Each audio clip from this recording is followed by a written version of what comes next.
વિદ્યાર્થી મિત્રો, મારું નામ દિવેશ વણકર આવી ગયો છે તમારા માટે પાઠ 6 લઈને અપૂર્ણાંક સંખ્યાઓ. ચાલો તો હવે આપણે પાઠ 6 ભણવાનો છે. આની પહેલા આપણે શું ભણ્યા? આપણે અવયવ ભણ્યા, પછી લઘુત્તમ સામાન્ય અવયવ, ગુરુત્તમ સામાન્ય અવયવ, ભાગાકાર શીખ્યા, ભાગાકારની બધી મતલબ બધા નમૂના શીખ્યા, ભાગાકારના બધા એ શીખ્યા કે કઈ રીતે ભાગાકાર કોનો થઈ શકે અને શું કહેવાય કોના વડે ભાગી શકીએ તેની શોર્ટ ટ્રિક્સ બધી શીખી, કે જેમ કે 3ના ભાગાકાર માટે આપણે અંકોનો સરવાળો કરતા હતા. આ બધું તમારે પાછલા વિડીયો ફરી જોઈને રિવાઇઝ કરતું રહેવું, જેથી કરીને તમને પરીક્ષા સુધી યાદ રહી જાય. ચાલો તો હવે આપણે પાઠ 6 તરફ વધીએ, અપૂર્ણાંક સંખ્યાઓ.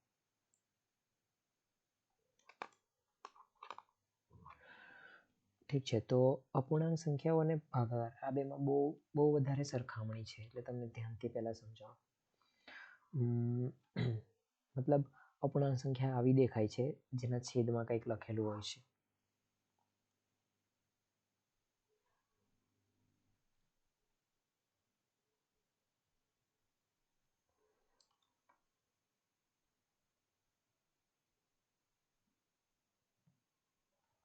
ઠીક છે, તો અપૂર્ણાંક સંખ્યાઓ કંઈક આવી દેખાય છે, કોઈકના છેદમાં કશું, કંઈકના છેદમાં કશું. કોઈ પણ સંખ્યા લઈ લો, જેમ કે આજ લઈ લો 3/5. તો આ જે જગ્યા દેખાય છે તેને અંશ કહેવાય છે, અને આ જે કહેવાય તેને છેદ કહેવાય છે, અને આને અંશ. આનો મતલબ શું છે પહેલા એ સમજો. આ જે નિશાની દેખાય છે ને, આ એ ભાગાકારની જ છે, એટલું તમારે યાદ રાખવું. 3/5 આ અને 3/5, અને બાય ઇંગ્લિશમાં કહેવાય, અને છેદમાં 3/5 એવું બોલી શકાય ગુજરાતીમાં. તો આ ને આ સરખું જ છે, આ ભાગાકાર જ છે, અને આને આપણે જોવું હોય તો કઈ રીતે જોવાય?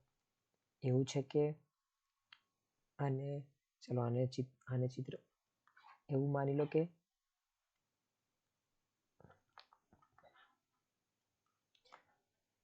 ટેબલ પર કુલ 5 બિસ્કિટ પડ્યા છે, 1 2 3 4 ને 5. આને બિસ્કિટ માની લો, તો એમાંથી 5માંથી તમને 3 ભાગ મળે છે, એવું કહી શકાય. 3/5 નો મતલબ.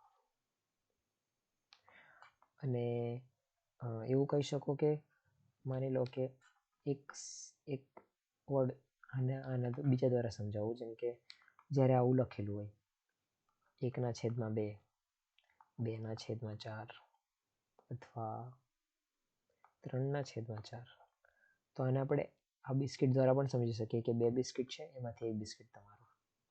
4 બિસ્કિટ છે, એમાંથી 2 તમારા છે. 4 બિસ્કિટ છે, એમાંથી 3 તમારા છે. પણ આ કઈ પૂરેપૂરી વાત નથી, આ તો ખાલી સમજાવવા માટે છે. પણ હકીકતમાં તો આ એવું છે કે તમે એવું લઈ લો કે એક વર્તુળ છે, એ પૂરેપૂરું છે, તેને 1/2 એનો મતલબ શું ખબર? આ વર્તુળનો અડધો ભાગની આપણે વાત કરી રહ્યા છીએ. હવે આ વર્તુળ પણ તમે લઈ શકો છો. આવું માની લો કે 2 બિસ્કિટ છે, એમાંથી 1 બિસ્કિટ તમારો, એની વાત કરો છો, આવું પણ તમે લઈ શકો છો. આ 2 એ આંકડો જરૂરી નથી કે 2. આપણે જો 4 બિસ્કિટ લીધા હોત, તેમાંથી જો આ 2 આપણે રાખ્યા હોત 2, તો 2/4 એ પણ આ 1/2 બરાબર જ છે. તમે જોઈ શકો છો 2/4, તો આપણે 2/4 એટલે ચાલો આપણે 2 ને 2 એકુ 2 લખી શકીએ, અને 4 ને 2 દુ 4. તો જો આ 2 ઉડી જાય ને, આપણે ઉડાવીએ કેમ? તો 1/2 જ આવે છે. તો તમે સમજી શકો છો કે બિસ્કિટ કેવું કંઈ નથી, બસ આ એક એવો છે. શું છે? અને આપણે એવું કહી શકીએ કે આ 1/2 એ અડધું છે, અડધું કહીએ ને આપણે, અડધું. તો એ અડધું કહેવાય છે. એ ચાહે પછી આવું સર્કલ હોય, એટલે આવું વર્તુળ હોય તેનું અડધું, કે પછી તમારા પાસે જે કુલ બિસ્કિટ છે 4 એના અડધા, કે પછી 2 બિસ્કિટ છે એના અડધા. પણ આ અડધુંનો મતલબ અડધું જ થશે, એ તમને સમજાઈ રહ્યું હશે. એટલે અડધું એમ. એ રીતે બધાનું આપણે બધાને બોલી નથી શકતા, પણ લખી તો શકીએ છીએ ને, કે 4માંથી 2. એ આ 2 તો સરખું જ છે, તમને આ સમજાઈ ગયું અહીંથી. જો 2/4 લખ્યું અને 1/2 બતાવ્યું મેં. પણ જ્યારે હવે આને આપણે વર્તુળમાં કઈ રીતે બતાવશું? ચાલો તમને સમજાવું. વર્તુળમાં બતાવવું હોય તો હવે વર્તુળના મેં 2 ટુકડા કરેલા, એમાંથી એક કરેલું, તો આમાં માની લો કે આના 4 ટુકડા કરી લીધા અને એમાંથી 2 ટુકડા તમારા, તો આ 2 ટુકડા તમારા. તો જોઈ શકો છો તમે પહેલા જેટલું આપણા હાથમાં આવેલું એટલું જ આવ્યું ને. સમજાયું? હવે જો માની લો કે મેં આવું લખું કે 4/8, તો વર્તુળના 8 ટુકડા કરીશું. હવે અહીં મેં એક્ઝેક્ટ સ્કેલથી દોરતો નથી, પણ તો પણ 8 ટુકડા કરવા જઈશ તો કેવું થશે? આવું કંઈક થશે. 1 2 3 4 5 6 7 8. હવે એમાંથી આપણે 4 ભાગ લઈએ છીએ એટલે આટલા લેવાના. તો આ વખતે બી અડધું જ આવ્યું. તો તમને સમજાઈ રહ્યું છે કે આ જે લખીએ છીએ ને એ લખવાના અલગ અલગ તરીકા છે. 4/8, 6/12. પણ હકીકતમાં જે અપૂર્ણાંક સંખ્યા છે તે બતાવે છે કે કેટલું છે એમ. કોઈ વસ્તુનું કેટલું અડધું. આપણે એવું કહી શકીએ છીએ ને કે મારા ખેતરમાં 1/2 મતલબ 1/2 આટલા કુલ આટલા ખેતરમાં પાક વાવ્યો છે. એટલે માની લો કે તમારું આ ખેતર છે આખું, આ ચોરસ, તેમાંથી ખાલી અડધામાં તમે પાક વાવ્યો છે. તમે એવું કહી શકો ને 1/2. બસ એ જ સમજાવવા માંગુ છું કે આ ભાગાકાર એ બધું સરખું જ છે. હવે તમને બીજી રીતે સમજાવું તો જેમ કે આપણી પાસે સંખ્યા છે એક 6/4. પહેલા મેં આને સાફ કરી દઉં આ બધું. તો માની લો કે આપણી પાસે સંખ્યા છે 6/4. ઠીક છે, 6/4 આ અપૂર્ણાંક સંખ્યા છે, પણ આ થોડીક અલગ છે. કેવું છે જો તમે આવું લખી શકો ને, 6 ને હવે 4 વડે ભાગો, 4 × 4 કેટલા વધ્યા? 2. ઠીક છે, તો છેદમાં 2 વધ્યા.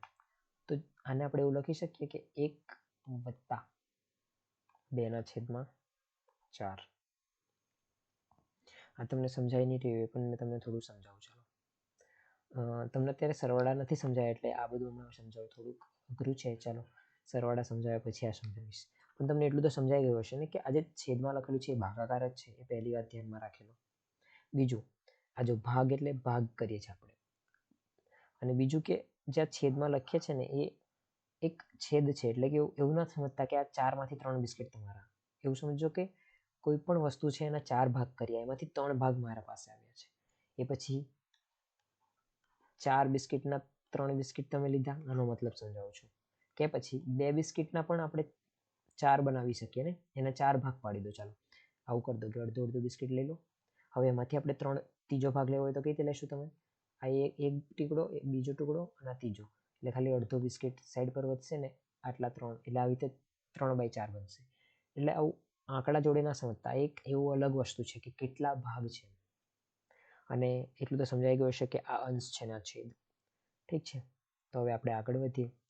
એટલે ભાગાકાર અને અપૂર્ણાંક બંને સરખા જ છે. બસ આપણે આ સંખ્યાને પૂરી રીતે હજુ ભાગી નથી શકતા, એટલે આપણે એવું લખીને છોડી દઈએ છીએ. જેમ કે 3 ને 5 વડે નહીં ભાગી શકાય. આપણે 6 ને 2 વડે ભાગી શકીએ, 3 આવી જાય જવાબ. પણ 6 ને 4 વડે નહીં ભાગી શકાય. 6 ને 4 વડે નથી ભાગી શકાતું, એટલે તો આપણે એને એવું રહેવા દીધું. તમને સમજાયું? તો હવે આગળ વધીએ અને આગળની સ્લાઇડ પર બીજું ભણવાનું છે તે ભણીએ. તો હવે સરવાળો આવી ગયો છે. તો સાદો સરવાળો આપણે કેવા કરીએ કે 2 + 3 5. આ કેમ સાદી રીતે આપણે કરી દઈએ? કેમ કે આના છેદમાં કશું છે જ નહીં. આના છેદમાં શું છે? 1 છે. 1 કેમ છે? જો મેં તમને એવું કહ્યું ને કે આ છેદવાળો એ ભાગાકાર જ છે. તો આપણે 2 ને 1 વડે ભાગીશું તો શું થશે? જવાબ 2 જ આવશે. એટલે આ 2 જ થયો ને. બસ એ જ સમજાવું છું. બધાના છેદમાં 1 છે એટલે આપણે સરળ રીતે કરી દઈએ છીએ. પણ અહીં છેદમાં કશું હશે તો 21/24. આ બહુ મોટો થઈ જશે. તમને આને પછી સમજાવું. પહેલા આપણે સાદો કોઈ ભાગાકાર જોઈએ. એવું માની લઈએ કે 1/2 અને સરવાળો બીજો 2/2. ચલો 1/4 લઈ લો એક, અને બીજો 2/4 લઈ લો. ઠીક છે, હવે આનો મતલબ પહેલા સમજીએ. આપણે 1/4 મતલબ કોઈ પણ વસ્તુ છે તેના 4 ભાગ કર્યા, એમાં 4માંથી 1 મારી પાસે છે. એટલે આપણે ચાલો એક ફરી તમારે દર વખતે વર્તુળ લઈ આવવાનું, એ બહુ સરળ વસ્તુ છે. અને આપણે 4 ભાગલા કરી દઈએ. બહુ ગંદુ વર્તુળ બને છે. ફરી બનાવું સારી રીતે, જેટલું સારું બન્યું તે ઠીક. હવે એના 4 ભાગલા કરી નાખ્યા. કેમ કે તમે બિસ્કિટ એવું બધામાં થોડા કન્ફ્યુઝ થઈ જશો, એટલે તમે સમજાય નહીં, એટલે આ જ સારું સૌથી છે. એમાં 4 ભાગલા કર્યા, એમાંથી એક તમારી પાસે છે, ઠીક છે, આ મારી પાસે છે એવું માની લઈએ. આને મેં આવી રીતે ટીપકાથી દર્શાવું છું. અને બીજું એક વ્યક્તિ છે જેની પાસે, એટલે મારી પાસે માની લો કે આ એક આટલી આખી વર્તુળ જમીન છે અને આ ટીપકાવાળી મારી જમીન છે, અને આ 2/4 મતલબ 4 ભાગલા કર્યા છે, એમાંથી 2 ભાગલા કોઈ બીજાની જમીન છે, તો એને મેં આવી રીતે દર્શાવું છું. માની લો કે આ તમારી જમીન છે. તો હવે એવું આપણે બે એવું વિચાર્યું કે આપણે બે મારે તમને જમીન વેચી દેવી છે. તો તમારી પાસે કુલ કેટલી જમીન હશે તે જોવી હોય તો તમે શું કરશો? કંઈ નહીં, જે મારી જમીન છે તે તમારી જમીન જોડે જોડી દેશું. તો આને આપણે જોડશું તો શું આવશે? માની લો કે આને આપણે 1 માનેલું, અને આખાને 4 ભાગ માનેલા, તો 1, 2 અને 3, તો 3 આવશે. અને ભાગમાં કેટલા આવશે? આ બધા 4. તો આ વર્તુળનું 3/4 ભાગ તમારી જમીન છે અને બીજી આપણને ખબર નથી. અને પહેલા 1/4 ભાગ મારો હતો, 1/4 મતલબ, અને 2/4 એટલે 4માંથી જે 2 ભાગલા છે તે તમારા હતા. તો જો તમે અહીં 3/4 આપણે જોઈને તો જવાબ લાવી દીધો, પણ અહીં કઈ રીતે લાવવાનો છે તે જો. અહીં લાવવા માટે શું, જો જ્યારે છેદ સરખા હોય, અહીં છેદ સમાન હોય તે માટેનો સરવાળો છે. તો છેદ જ્યારે સરખા હોય ત્યારે ખાલી ઉપરનો સરવાળો કરવાનો હોય છે, 3/4. જો એ જ જવાબ આવ્યો ને. તો આવું છે. તો સમજાયું ને કે કેમ આપણે છેદ સરખા રાખ્યા છે. તો આની પછી છેદ સરખો ન હોય એવો પણ આવશે, તો તેમાં મેં તમને શાંતિથી સમજાવીશ કે એમાં શું છે. પણ જ્યારે છેદ સરખા હોય ત્યારે ઉપરનો સરવાળો કરી દેવાનો અને નીચે એવું ને એવું રાખવાનું. આ ખાસ ધ્યાન રાખવું કે છેદ બદલવાનો ના જોઈએ. છેદ કેમ તે તમને આની પછી જ્યારે અલગ છેદવાળું હશે ને ત્યારે મેં તમને સમજાવીશ કે છેદ બદલવાથી શું પ્રોબ્લેમ થઈ જાય છે. તો આ જવાબ આવી ગયો. હવે આનો પણ કાઢી દે ફટાફટ. કેટલો? 21/24 + 20/24. તો મેં શું કીધું કે જે નીચેનું છે એને એવું ને એવું રાખો અને ઉપરનો સરવાળો કરી દો, તો આ કેટલા થશે? 41. ઠીક છે. હવે આવી જ રીતે બાદબાકી પણ કરવાની છે. હવે ફરી આ જ ઉદાહરણ લઈ લઈએ.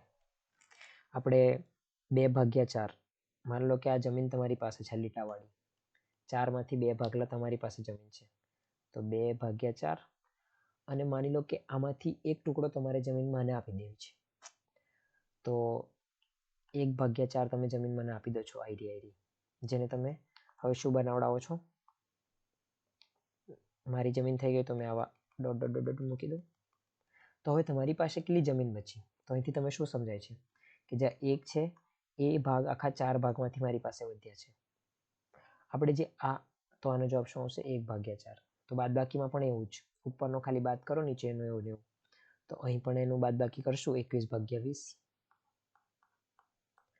બાદબાકી 21/24 બાદબાકી 20/24, તો કેટલા જવાબ આવશે? 1/24. હવે તમને અહીં સમજાવી દઉં કે જો આપણે આ જે પણ વાત કરી રહ્યા છે, આ 1/4 2/4, એ એવું છે કે એ કશું વસ્તુનું આવું ભાગાકાર છે. એટલે કેવું કે કોઈ જમીન છે, કોઈ આ વર્તુળ જમીનમાંની એની 1/4 ભાગ, એટલે 1 ભાગ, 1/4 ભાગ એટલે 4માંથી 1 ભાગ એમ. પછી આ વર્તુળ જમીન છે એની 2/4 ભાગ, 2/4 એટલે 2ના ભાગમાં 4 એમ. એટલે તમારી પાસે 2 જમીન છે, તો એનો સરવાળો કર્યો તો 3/4 ભાગ આવ્યો ને, 3/4. બસ તો એવું જ છે, આ ભાગાકાર જ છે. ભાગાકાર કેમ છે તે તમને હજુ એકવાર સમજાવી દઉં.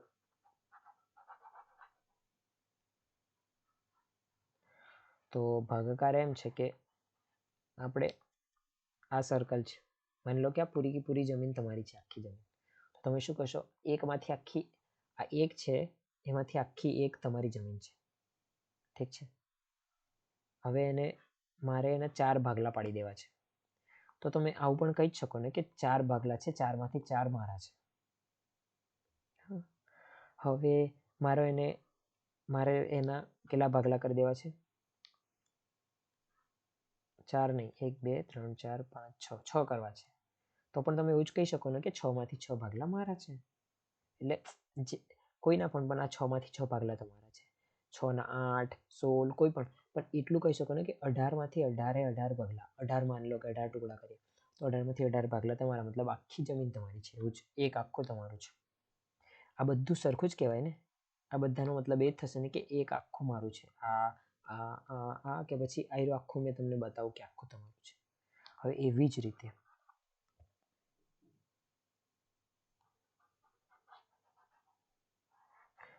રીતે તમે શું કહી શકો, માની લો કે તમારી પાસે અડધું છે,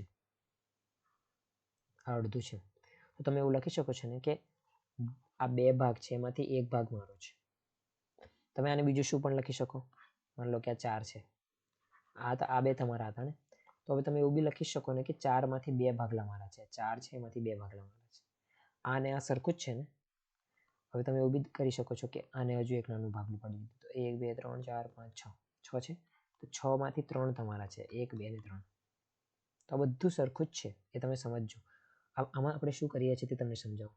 1/2 છે, એમાં ચિત્રથી તો તમને સમજાય છે કે શું થાય છે, પણ અહીં શું થાય છે તે સમજાવું. અહીં જો ઉપર બી 2 વડે ગુણાકાર કર્યો, નીચે પણ 2 વડે, તો જો ઉપર 2 નીચે 4 આવી ગયા, 2 દુ 4 અને 1 દુ 2. હવે આમાં ઉપર 3 વડે નીચે પણ 3 વડે ગુણાકાર કરો તો શું આવશે, જો આ આવશે 3/6. તો તમને સમજાઈ રહ્યું છે કે આ બધું સરખું જ છે. અને બીજી વાત એ કે આપણે ઉપર નીચે ગુણાકાર કરતા એ અને આ સરખું કેમ છે તે સમજાવો. તમે 3/3, આ બધું મેં તમને ચાલો ગુણાકારમાં જ સમજાવીશ, અત્યારે આટલું જ બહુ છે. હવે આગળના પેજ તરફ વધીએ.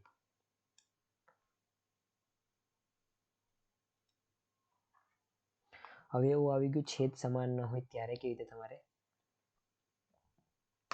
છેદ સમાન ના હોય ત્યારે કઈ રીતે તમારે સરવાળો બાદબાકી કરવો તે. તો ચાલો પહેલા આ લઈ લઈએ, 3/4 અને 2/3. હવે આ બંનેનો પહેલા અર્થ સમજીએ. 3/4 મતલબ ફરી સર્કલ પર આવી જાઓ, એમાં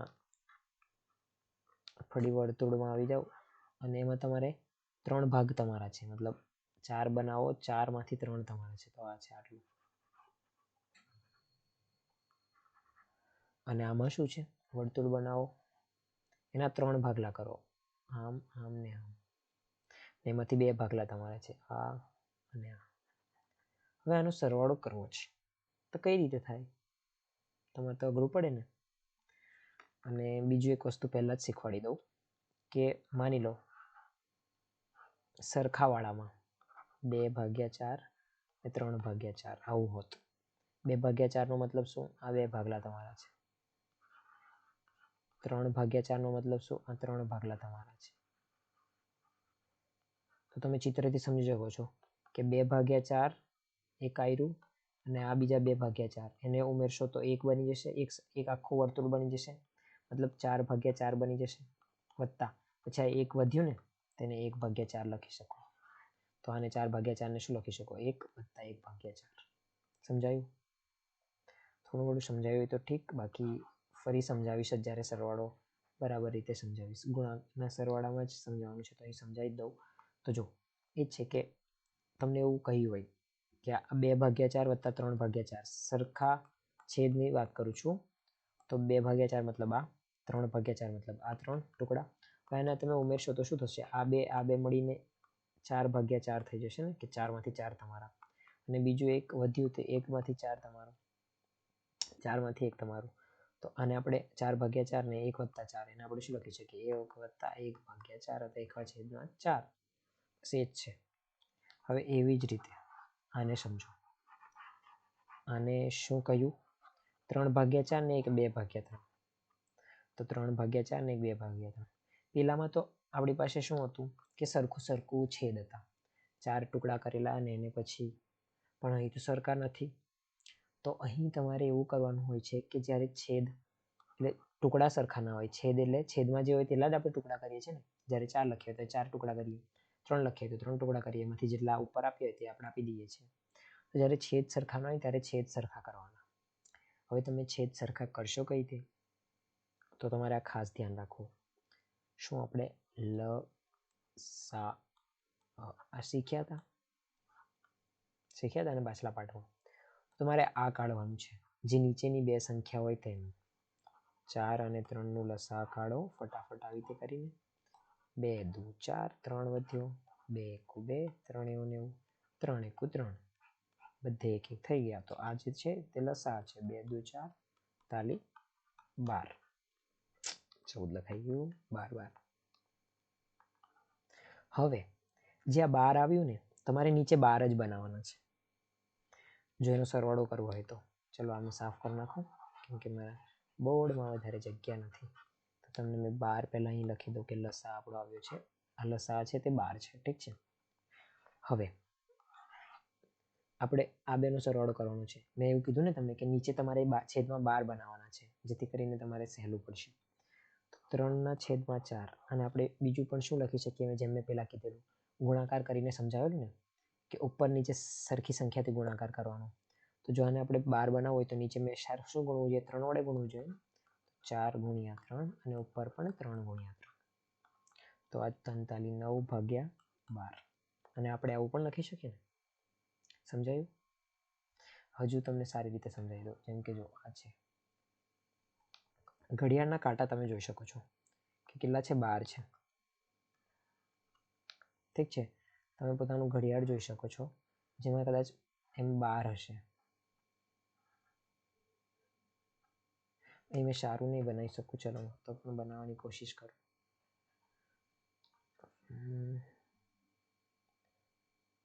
જો આ છે બગડી જ જાય છે. ચલો અડધું અડધું કરીને બનાવું. ઠીક છે. હવે જેવું બન્યું તો અહીં માની લો 12 છે. અહીં 1 અહીં 3 આવશે, અહીં 6 આવશે, અહીં 9 આવશે, 10 11 1 2 3 4 5 6 7 ને 8. સમજાયું? આ ખાલી લીટા પાડી દીધા છે. તો લખી દઉં. ઠીક છે. તો અહીંયા શું આવ્યું? 3/4 એટલે મેં તમને કીધું ને વર્તુળનો આટલો ભાગ, આ 3 ટુકડા. ઠીક છે. તો અહીં જો તમે કરીશો ને તમે શું કરશો? અહીં તમારે શું લેવું છે? 9/12. તો આ 12 જે ટુકડા છે એમાંથી 9 ટુકડા લઈ લો. તો અહીંથી 1 થી લઈને 9 સુધી એટલે આ 3 ટુકડા. તો જો ફરી એ જ આપ્યું એટલે તમને સમજાવું છું કે ઉપર નીચે સરખી સંખ્યાથી ગુણાકાર કરવાથી તમે એ જ જગ્યાએ પહોંચો છો જે જગ્યાએથી શરૂ કરેલું. 3/4 એમાં ગુણાકાર કર્યા તો 9/12 જેથી કરીને નીચે 12 આવી ગયું. હવે ફરી એ જ રીતે 2/3 ને આપણે નીચે 12 લાવવા માટે શું કરશું? નીચે 3 છે તો એને ગુણાકાર શું કરશું? 4 વડે. તો 2 × 4 અને નીચે 3 × 4. તો 2 ચોક 8 થઈ ગયા અને નીચે 12. હવે આપણી પાસે બંને જગ્યાએ નીચે છેદમાં સરખો આવી ચૂક્યું છે. તમે ખુશી મનાવી લો. હવે એવું માની લો કે તમારી પાસે આવા 2 ઘડિયાળ છે જેના 12 ટુકડા છે. એમાંથી 8 એક જણા પાસે છે, 9 એક જણા પાસે છે. તો હવે મેં જવાબ અહીં એનો અહીં લખીશ. તો આ જે બે સંખ્યા આવી છે 9/12 અને 8/12. તો એને સરવાળો કઈ રીતે કરશો તમે? 8/12 વત્તા 9/12. તો થઈ ગયો એ 17/12. તો આનો જે સરવાળો હતો 3/2 વત્તા 2/3 એ 17/12 જ હશે. તમને સમજાઈ રહ્યું હશે. ઠીક છે. તો આવી રીતે સરવાળો કરવાનો છે. જ્યારે છેદ સમાન ન હોય ત્યારે છેદ સમાન કરો. બંને છેદ જે છે તેના લસા કાઢો. લસા કાઢીને બંને છેદને લસા સુધી પહોંચાડો.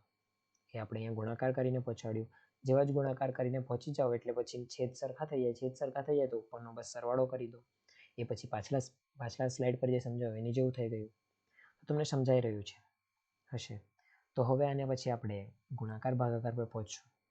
ચાલો તો હવે આગળની સ્લાઇડ પર વધીએ. તો અપૂર્ણાંકના ગુણાકાર તરફ વધીએ. તો ગુણાકારમાં બહુ સહેલું હોય છે. સરવાળા અને બાદબાકી કરતાં ગુણાકારમાં વધારે છે. અહીં છેદ બેદને કંઈ જોવાનું હોતું નથી. બસ તમે જેમ ગુણાકાર કરો એમ કરવાનું. બે અપૂર્ણાંકનો ગુણાકાર વર્થી કે તેમના અંશોનો ગુણાકાર અંશસ્થાને અને છેદનો ગુણાકાર છેદસ્થાને.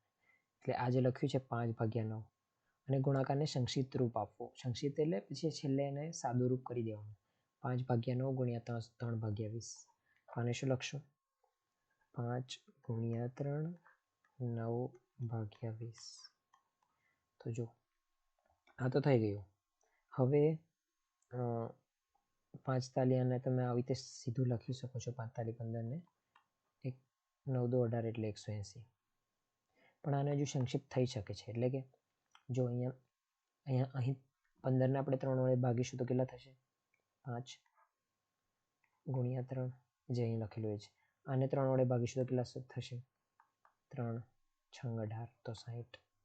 તો આ 3 ને 3 કાપી શકીએ છીએ ને, જેમ બંને ઉપર નીચે ગુણાકાર કરતા હતા. તો હવે એને હટાવી પણ શકીએ ને, મૂકી પણ શકીએ અને હટાવી પણ શકીએ. એ સરખું જ હોય છે. તો એ જ કરે છે અહીંયા. પણ આવું બધું હજુ એકવાર હવે આવું કરવા કરતાં સીધું આ તમે જે કર્યું, આખો ગુણાકાર કર્યો, પછી એટલે એને 5/60 કહેવાય. એટલે 5/60. તો એના કરતાં આવું પણ તમે કરી શકતા હતા. આવું લખેલું છે પહેલેથી. તમને અહીંયા અવયવ દેખાય છે અને 3 તાલી 9. તો સીધું જે અહીં લખેલું છે તે આવી ગયું. જો 5/60. અહીંયા 3 આવ્યો, 3 દુ 6 એટલે 5/60. અહીં મેં શું કર્યું તે ફરી સમજાવી દઉં. 5 ગુણ્યા 3 હતું અને 9 ગુણ્યા 20 હતું. ફરી અને હટાવી દો એકવાર. તો હવે મેં એવું કર્યું કે 5 ને અહીંયા રહેવા દીધો અને 3 ને અહીંયા 3 વડે ભાગી દીધો. એટલે 3 તાલી 9 અને અહીંયા 20 એવું ને એવું રહેવા દીધું. તો 3 દુ 6 તો ફરી એ જ આવી ગયું. તો તમે સમજી રહ્યા હશો કે અહીં જે સંખ્યાઓ આપેલી હોય છે તમે આવી રીતે કરી શકો છો ગુણાકાર કરતી વખતે. એટલે 5 અહીં 4 હોય, અહીંયા 8 હોય, અહીંયા 20 હોય. તમે સીધું આને 4 દુ 8 અહીંયા 2 મૂકી શકો છો. 4 વડે આને ભાગી કાઢો. કેમ કે ઉપર નીચે તમે બધો ભાગાકાર જ સમજો. અને 4 અહીંયા એવું લખી શકો. તમે અહીં 4 દુ 8 કરશો. 4 આવું ચાલો બંને કરીને બતાવો. અહીં 4 દુ 8 અને આને 4 દુ 8 કરશો એટલે 2 આવશે ને. તો 5 8 ને 4 વડે ભાગ્યા તો કેટલા? 2 આવ્યા અને 20 આવ્યું. તો કેટલો જવાબ થયો? 5/40. હજુ પણ આ થશે વધારે, પણ પહેલાં આટલું જ સમજો. 5/40. ઠીક છે. હવે આને એવું પણ કરી શકતા હતા કે આને ભાગો 4×5 = 20. તો શું આવશે? 5 અહીંયા એવું ને એવું, નીચે છેદમાં 8 અને અહીંયા 4×5 તો અહીંયા 5. તો જો 5/40 જ આવ્યું ને, 8×5 = 40, અહીંયા પણ 40 આવેલું. હજુ પણ તમે આને ભાગી શકો છો. તમે એવું પણ કરી શકતા. અને હજુ ભાગશો તો કેટલા થશે? 5 ને 40 વડે તો 5×8 = 40 તો 1/8 આવશે. 5×8 = 40 થાય ને, તો 1/8. અને આવી રીતે તમને ભાગાકાર વાળું ના સમજાતું હોય તો તમારે આવી રીતે સમજવાનું. 5/40 તો આપણે આવું લખી શકીએ. 5 × 5 5×8 = 40. તો 5 5 ઉડી ગયા એટલે 1/8. સમજાયું? તો આવી અલગ અલગ રીતે તમે સમજી શકો છો. અને આવું અહીં સીધું પણ તમે કરી શકતા હતા. 5×4 8×20 તેને આવું લખી શકો છો. 5×4 8×20. સંક્ષિપ્ત બનાવવાનો આ તરીકા છે બધા. અને 5 ચોક 20 અને 4 દુ 8. તો ઉપર તો બધું ઉડી ગયું એટલે 1 વધ્યો. હંમેશા યાદ રાખવાનું, જે ગુણાકારમાં હંમેશા ઉપર 1 તો હોય જ છે. કોઈ બી સંખ્યા જોડે, કોઈ પણ સંખ્યા જોડે 1 તો ગુણેલો હોય જ ને, કેમ કે એને 5 જ કહીએ આપણે. તો 5 ચોક આ બધું ઉડી ગયું. 5 ચોક 20 કરી નાખ્યું, 4 દુ 8 કરી નાખ્યું. તો નીચે 2 અને 4 વધ્યા તો 2 ચોક 8. તો 1/8. તો બધી રીતે તમારે 1/8 જ મળે છે. તો આવી જ રીતે ગુણાકાર કરતી વખતે તમે ઉપરનો ઉપર અને નીચેનો નીચે આવી રીતે ગુણાકાર કરી શકો છો. પણ જો આવું સંક્ષિપ્ત કરવાનું ઘણું બધું મળતું હોય તો કરી દેવાનું. જેમ કે અહીંયા આપણે 3 તાલી 9 કરી નાખ્યું એટલે 3 નીચે વધ્યો, 3 દુ 6 એટલે 5/60. તો આવું ફાસ્ટ કરવા માટે તમે સમજવાનું આ બધું ધ્યાનથી. તમે આ વિડીયો ધ્યાનથી જોશો તો તમને ફરીથી સમજાઈ જશે. જો ના સમજાય તો પણ મને મેસેજ કરી દેવાનો, કોઈ પ્રોબ્લેમ નહીં. અને આ બધું સમજાઈ રહ્યું છે આશા કરું. ચાલો તો હવે આની પછી આપણે ભાગાકાર તરફ વધીએ. પણ એના પહેલાં એક હજુ વસ્તુ શીખવાનું છે, તે પણ શીખવાડી દઉં. ગુણાકાર વ્યસ્ત આ કોને કહેવાય તે યાદ રાખો. આ ક્યાં વપરાશે એ પણ સમજાવીશ ને. આને શું કહેવાય તે તમે જ્યારે 2/3 ગુણ્યા 3/2 તો આનો જવાબ શું આવશે? આનો જવાબ એ જ આવશે ને. જો હવે આ ફરી મેં તમને જેવું શીખવાડ્યું એવી રીતે પહેલાં કરીએ. 2 × 2 3 × 3 તો 1/1 એટલે કેટલા? 1 જ વધ્યો. તો જે સંખ્યા એક સંખ્યા છે કોઈ x અને કોઈ સંખ્યા y, આ બેના ગુણાથી ગુણનફળ 1 આવે, 1 આવે, ત્યારે તે બે સંખ્યાઓને ગુણાકાર વ્યસ્ત કહેવાય છે. સમજાયું? હજુ સારી રીતે સમજાવું. જેમ કે માની લો 15. હવે આના વડે આપણે એવું શું ગુણીશું કે 1 આવશે? તો એ 1/15 જ ને, કેમ કે આ 15 ને 15/1 કહેવાય. આ 15 × 1 = 15 અને એ 15 1 ગુણ્યા 15, 1 તો બધે વધી રહેશે, આ ઉડી જશે, તો શું મળ્યું 1. તો આવી રીતે આ યાદ રાખવાનું છે, ગુણાકાર વ્યસ્ત કોને કહેવાય તે. ઠીક છે, ખાસ યાદ રાખજો કે ગુણાકાર વ્યસ્ત કોને કહેવાય. અહીં બરાબર 1. અને આનો ઉપયોગ કેમ આવે છે તે તમને સમજાવું. આના પછી એક ભાગાકાર શીખવાડીશ હું તમને, ત્યાં તમારો આનો ખાસ ઉપયોગ આવશે. ત્યાં તમને બધું સમજાવું કે કેમ આને સમજાવવામાં આવ્યું છે અહીંયા. ચાલો તો એના પર જઈએ, ભાગાકાર પર. તો આવી ગયો ભાગાકાર. તમે મને એ કહો કે 5 ભાગ્યા 5 કેટલા થાય? 5 ભાગ્યા 5 કેટલા થાય? 1 થાય. એવી જ રીતે 5/5 આ પણ ભાગાકાર જ છે, તો આને 1 જ કહેવાય. 13/13 કેટલા થાય? 1 જ થાય. તો આવી રીતે જો મેં આવું લખું કે 2/3/2/3, તો એ કેટલા થશે? આ પણ એક સંખ્યા છે અને એવી જ સરખી સંખ્યા નીચે એ પણ 1 જ થશે ને. આનો મતલબ શું છે તે તમને પહેલા સમજાવું. 2/3 ભાગ્યા 2/3, જે મેં આ લખેલું ને આખું છેદ એ ભાગાકાર હતું, તો 1 જ આવશે ને. કેમ કે આપણે ભાગાકારનો મતલબ શું કે 5 છે અને એને 5 વડે ભાગીએ છીએ, મતલબ 5 છે એને 5 વડે ભાગીશું તો કેટલા 5 આવી રીતે ઉપયોગ કરવા પડશે કે 5 બની જાય. એવી જ રીતે 20/5, આનો મતલબ શું કે 20 એક સંખ્યા છે, એને 5 વડે ભાગશું, 5 5 5 5, તેવી રીતે કેટલા 5 આવશે તો કે 20 બની જાય, તો 5 એવા 4 વખત લેવા પડશે કે 20 બની જાય. એવી જ રીતે 2/3, કોઈ પણ સંખ્યાને પોતાના વડે જ્યારે ભાગે ત્યારે 1 જ આવે ને, તો આ છે. તો એવી જ રીતે હવે આપણે 2/3 ભાગ્યા 2/3, તો ભાગાકાર શું કહે છે અપૂર્ણાંક સંખ્યાનો કે 2/3 હોય અને ભાગાકાર અપૂર્ણાંક સંખ્યા હોય ત્યારે એનો ગુણાકાર કરી દો એની વ્યસ્ત સંખ્યા જોડે. ગુણાકાર વ્યસ્ત જોડે ગુણાકાર કરો. જો ગુણાકાર વ્યસ્ત આપણે એનો શું થશે? 2/3, તો એનું ઊંધું થશે ને એનો ગુણાકાર વ્યસ્ત. 2/3 તો એનો ગુણાકાર 3/2, તો જ 1 આવે છે ને. તો જો અહીં પણ એનો 1 આવી ગયો, કેમ કે આપણે ભાગાકાર 2/3 નો 2/3 જોડે જ કરીએ છીએ. પછી એટલે તો આપણે એનો ગુણાકાર વ્યસ્ત કાઢ્યો તો 1 આવે છે, એટલે એ સમજાઈ ગયું તમને કે. એટલે એવું સમજાવવા માંગુ છું કે ભાગાકાર કરતી વખતે ગુણાકાર વ્યસ્ત આપણે કેમ ઉપયોગ કરીએ છીએ. વધારે સારી રીતે સમજાવી દઉં કે ગુણાકાર વ્યસ્તનો ઉપયોગ કેમ થાય છે. માની લો કે 5/4 છે અને એને ભાગ્યા 4/7 કરવું છે. તો હવે મારે આને ગુણાકાર કરવું હોય, એટલે ભાગાકાર કરવું હોય આ બે સંખ્યાનો, તો મેં શું કીધું કે જે પહેલી સંખ્યા છે એને એવી લખવાની છે અને બીજી સંખ્યાનો ગુણાકાર વ્યસ્ત વાપરવાનો છે. તો 4/7 નો ગુણાકાર વ્યસ્ત શું થશે? આનું ઊંધું 7/4. આજ તો 1 બનાવશે, આ બે ઉડી જશે, આ બે ઉડી જશે, તો 1 વધ્યો ને. તો 7/4 વડે એનો ગુણાકાર કરી દો, એ આનો ભાગાકાર બરાબર જ છે. અને એટલે આનો જવાબ શું આવશે પછી? 35/40. આના પછી તમારો એક પાઠ આવશે દશાંશ વાળો. હવે તમને આ બધું સમજાઈ જશે. આ બધાનો જવાબ દશાંશ બહુ સહેલી રીતે સમજાવે છે, પણ ત્યાં સુધી તમારે અપૂર્ણાંકથી સમજવું પડશે. તો આ થઈ ગયું આપણું. અને આ ગુણાકાર વ્યસ્ત જોડે ગુણતા કેમ જવાબ સાચો આવે છે તે તમારે સમજવું હોય તો 2/3 ભાગ્યા 2/3. આપણે આનો જવાબ ખબર છે 1 છે, પણ ગુણાકાર વ્યસ્ત તરીકે કરશું તો જો એ રીતે પણ 1 આવે છે. એટલે તમે સમજાઈ રહ્યો હશે કે ગુણાકાર વ્યસ્તથી ગુણાકાર કરવાથી આપણને કોઈ પણ સંખ્યાનો ભાગાકાર મળી રહે છે. ચાલો તો હવે આપણે આગળ તરફ વધીએ.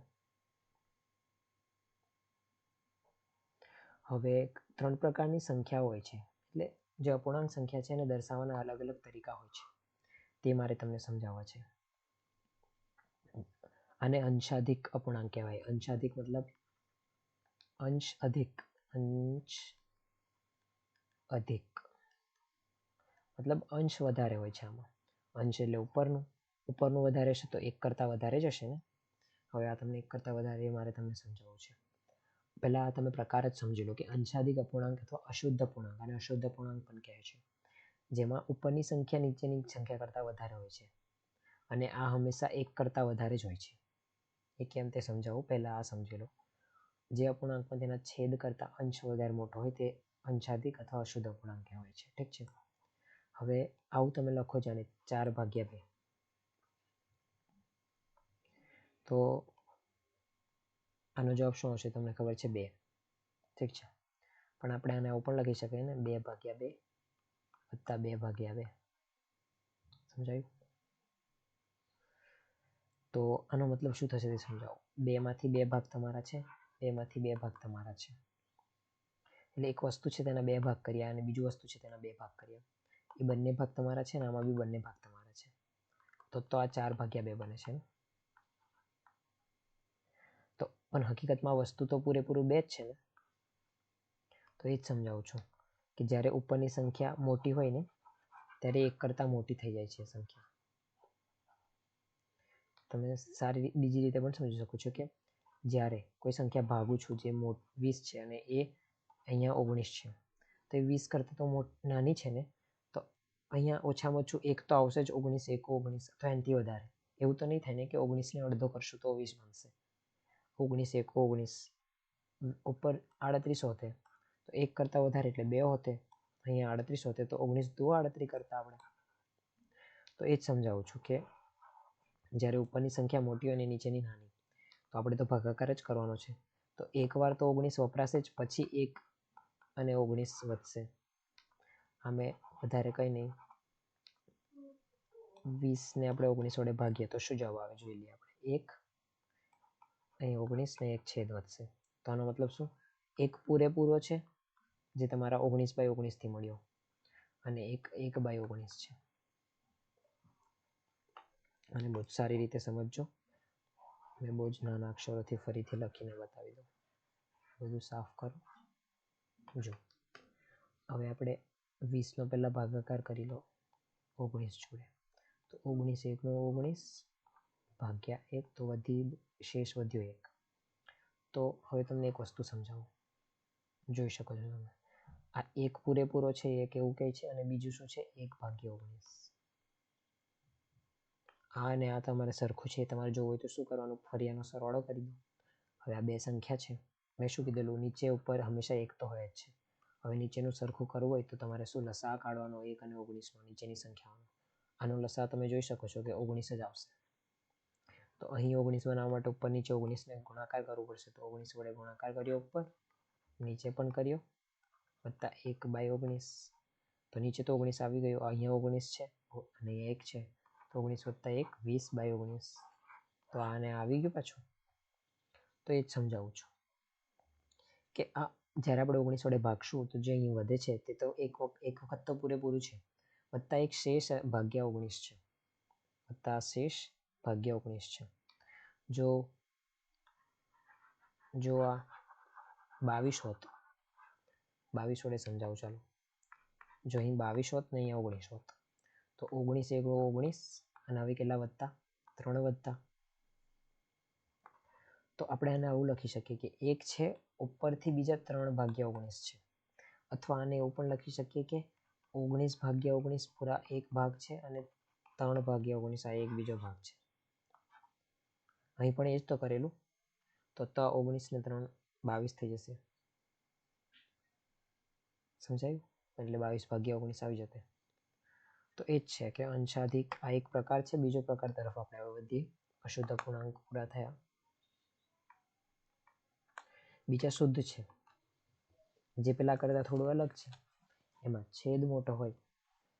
તમે જોઈ શકો છો કે 19/20 આમાં છેદ મોટો છે અને 1 કરતાં નાની જ હોય છે, કેમ કે જ્યારે 20 પૂરેપૂરો હોય એક વખત તો જ તો 1થી વધારે થવાનું. આ તો 19 છે. 20નો કોઈ પણ છે એને 20 વખત ભાગ્યા અને એમાંથી 19 ભાગ છે, પૂરેપૂરા પણ ભાગ નથી. તમને સમજાઈ જ રહ્યું હશે. અને એટલે આ 1 કરતાં ઓછી જ હશે. ચાલો તો હવે આગળ વધીએ. ત્રીજો પ્રકાર છે પૂર્ણયુક્ત સંપૂર્ણાંક અથવા મિશ્ર સંખ્યા. હવે આ સૌથી વધારે ઇમ્પોર્ટન્ટ છે.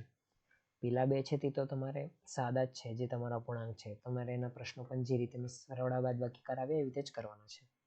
પણ જે આ છે તે શું છે તે સમજાવો. પહેલા 15 ને 4 ને જો. પહેલા એનું ઉદાહરણ જો. તો 15 ને 4 વડે ભાગો તો કેટલા થશે?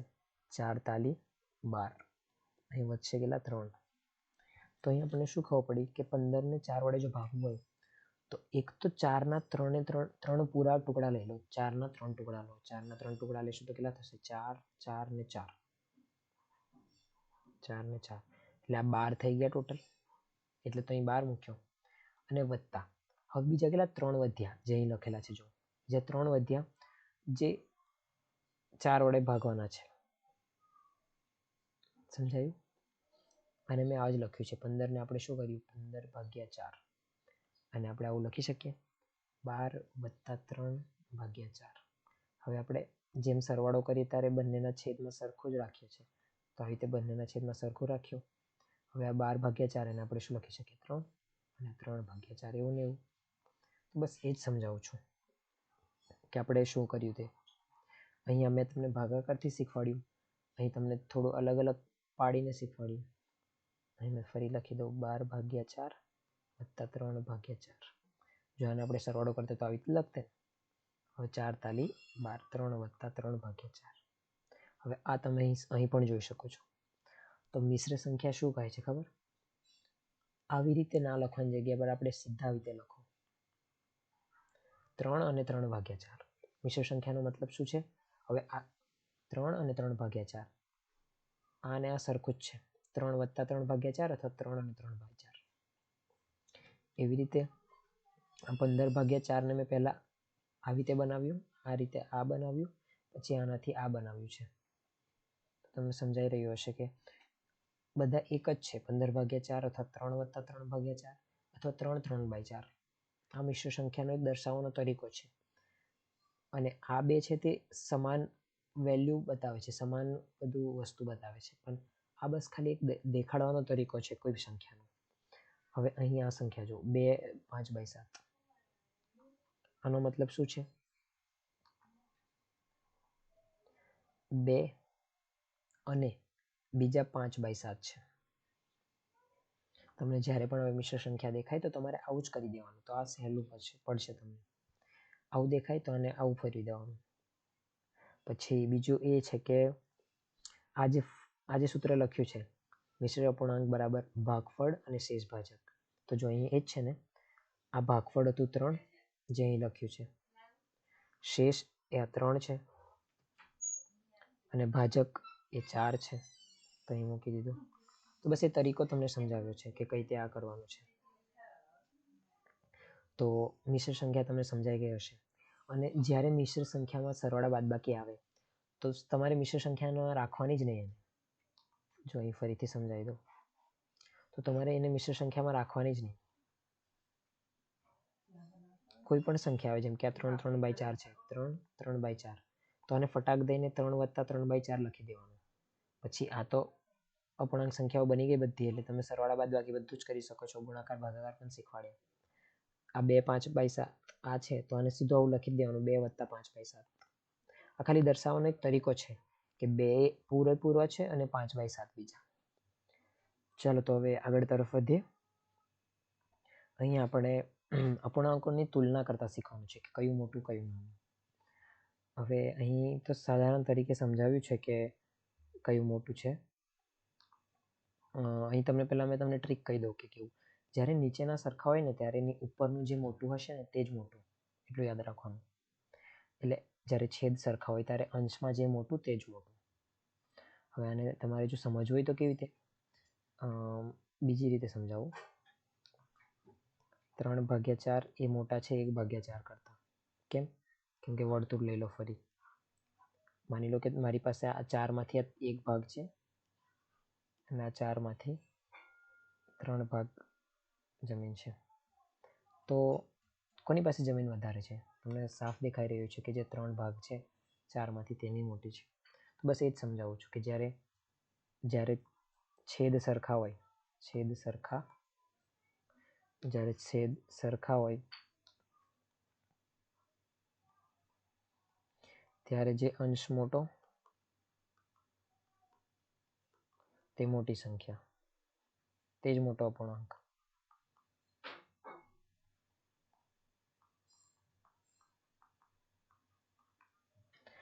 તો આ તમારે ખાસ યાદ રાખો, આ ઉદાહરણથી સમજાવી દીધું છે કે કેમ એ મોટું ગણાય છે.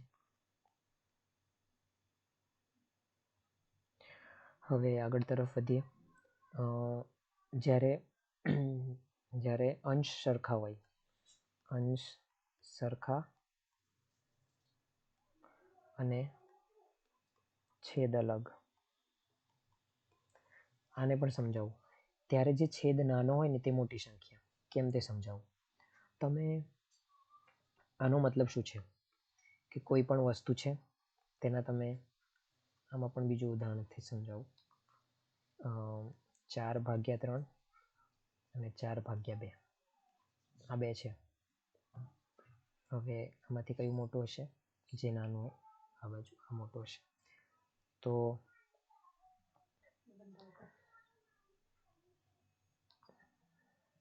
ચલો આવી રીતે નહીં, 4/5 આ જ લઈ લઈએ, 4/7. ઠીક છે. તો આનો મતલબ શું છે પહેલા સમજીએ. આ વર્તુળ છે, એના 5 ભાગલા પાડ્યા છે. એટલે કે કેવી રીતે 5 પાડીએ? 4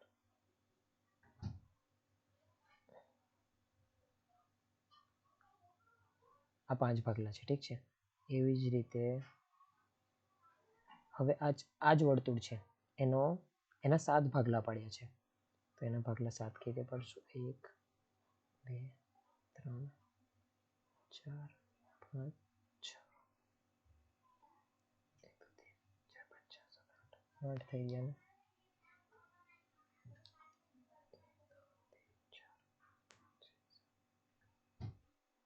આ 7 ભાગલા થઈ ગયા.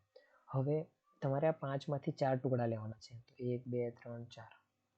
તો આટલું એ લેશે, એક ટુકડો વધ્યો. આમાં 7 માંથી 4 ટુકડા લેવાના છે. 3 ને 3 6 અને 7 માંથી ખાલી 4 ટુકડા લેવાના છે.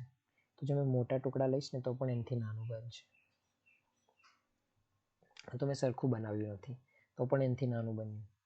તો તમને એ સમજાઈ રહ્યું હશે કે, અથવા બીજી રીતે સમજાવું તો કેવી રીતે, આવી રીતે બી તમને દેખાઈ જાય છે, પણ બીજી રીતે સમજાવું તો તમને વધારે સમજાશે. કોઈ એક સંખ્યા છે, માની લો કે 10. ઠીક છે. આ બીજી એક 10 સંખ્યા છે. હવે મેં એનો ભાગાકાર 2 થી કરીશ તો મોટું આવશે કે 4 થી કરીશ તો મોટું આવશે? મને કહો તો. 2 થી કરીશ તો શું જવાબ આવશે? 5. 4 થી કરીશ તો, ચલો 4 કરતા 5 થી કરીએ, ભગાઈ જાય ને, એટલે 5 થી કરીશ તો 2 આવશે જવાબ. તમે જોઈ રહ્યા છો કે જેટલી નાની સંખ્યાથી મેં ભાગાકાર કરીશ એટલો મોટો મારો ભાગફળ મળે છે. એટલે આખી સંખ્યા એટલી જ મોટી છે, એનો મતલબ એ જ છે ને. તો જ્યારે અંશ સરખા હોય ત્યારે છેદ જે નાનો હોય તે જ સંખ્યા શું કહેવાય? તે જ સંખ્યા મોટી કહેવાય. જો આને મેં 1 વડે ભાગીશ તો એ 10 નો 10 રહી જશે. તો 10 તો આ 5 2 બધા કરતાં તો કેટલું મોટું છે ને. તમને સમજાઈ રહ્યો હશે કે કેમ મેં એવું કહું છું કે છેદ જ્યારે નાનો હોય ત્યારે સમજી લેવું કે જ્યારે અંશ સરખા હોય ને તો જે છેદ નાનો હોય તે મોટી સંખ્યા. ચાલો તો હવે આગળ તરફ વધીએ. છેલ્લું છે તે વધારેનું છે, તો એમાં તમને ના પણ સમજાય તો તમે ચિંતા ના કરતા. હવે આ છે, આમાં બસ એટલું છે કે જ્યારે 1 થી નાની સંખ્યા હોય, એટલે જોઈ શકો છો ને 11/12 નીચે મોટું છે તો 1 થી નાનું છે ને, તો જ્યારે આવું હોય 11/12 12/13 13/14, તો જે સૌથી મોટી સંખ્યા હશે ને, એટલે જે સૌથી મોટું ઉપરનું હશે ને, અથવા જે સૌથી મોટું નાનું નીચેનું, તે જ સૌથી મોટી સંખ્યા હશે. પણ જ્યારે આવું હશે ઊંધું, 1 કરતાં મોટું હોય 11/12, 11 અહીંથી શરૂ થાય, 11 12 12 13 13 14, ત્યારે આ સૌથી મોટી હશે ને આ વાળામાં આ સૌથી મોટી. હવે અહીં તો તમને કદાચ ના પણ સમજાયા, પણ જ્યારે દશાંશ અપૂર્ણાંક વાળું આવશે ને ત્યારે તમને સમજાઈ જશે. દશાંશ અપૂર્ણાંક એટલે આપણે 5 ને 2 વડે ભાગી નથી શકતા, પણ આનો જો આપણે અઢી કહી શકીએ ને, કેમ કે 5 નો અડધો અઢી થાય. તો આ જે છે ને સંખ્યાને દશાંશ સંખ્યા કહેવાય. દશાંશ જેમાં આવે તે આની પછીના પાઠમાં ભણવાનું છે. પણ એના પહેલાં આના બધા પ્રશ્નો પણ આવશે, તે તમારે સમજવાના છે. તો આટલું જ હતું આ પાઠમાં. હવે મળીશું આના પ્રશ્નો લઈને. તો ત્યાં સુધી આભાર. કંઈ પણ પ્રશ્ન હોય તો મારા આ નંબર પર તમે મેસેજ કરી શકો છો. આશા છે કે તમે ગ્રુપમાં જોડાઈ ગયા હશો. લિંક છે જ આ યુટ્યુબ પર મૂકેલી ઉપર મારા ચેનલના ડિસ્ક્રિપ્શનમાં. ત્યાંથી તમે લિંક પર જોડાઈ લેજો અને ભણતા રહો, મહેનત કરતા રહો. મહેનત કરશો તો તમારા નવોદયની પરીક્ષામાં પાસ થઈ જ જશો તમે. ચલો તો મળીશું હવે પ્રશ્નો સાથે. જય શ્રી કૃષ્ણ.